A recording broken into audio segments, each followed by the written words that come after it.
Kasabay ng paglaban sa pandemya ng COVID-19, puspusan din ng Iriga City Health Office sa paglaban sa ibang sakit.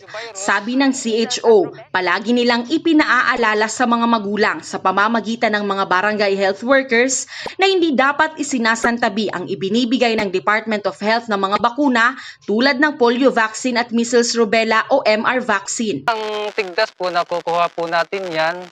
Kung ang isang lugar po ay yung crowded po, maraming tao, lalong-lalo na po kung nagkaroon tayo ng kalamidad. Siyempre magkakaroon tayo ng evacuation center, mga congested po ang kandyan tao. Yung virus, yun po ay nakukuha sa mga kontaminadong pagkain at tubig. Ang polio ay isang sakit na cause ng poliovirus. Ito ay pwede magdulot ng permanenteng pagkaparalisado ng isang bata.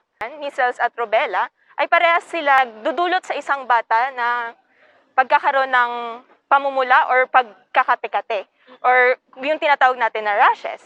Kaya nang isagawa ang malawakang supplemental immunization activity na bahagi ng DOH Ligtas Bakuna Program noong nakaraang mga linggo, maraming bata ang nabakunahan nila sa tulong na rin ng mga tamang impormasyong nakarating sa mga magulang. Pero ngayon sa SIA natin, sa supplemental immunization activity, tayo yung mas lalong nilalapit natin yung ating pagbabakuna sa mga bata para dun sa mga nahihirapan, hindi sila makapunta sa health center dahil takot.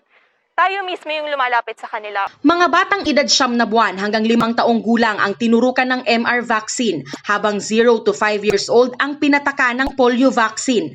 On time na natapos ng CHO ang immunization activity at masaya sila dahil sa kabila ng maigpit na health protocol ngayong may pandemya, nakapagtala sila ng 100.91% na vaccination rate para sa measles rubella at 99.5% naman sa bakuna sa polio. Kaya sa ngayon, walang kaso ng polio at tigdas sa lungsod.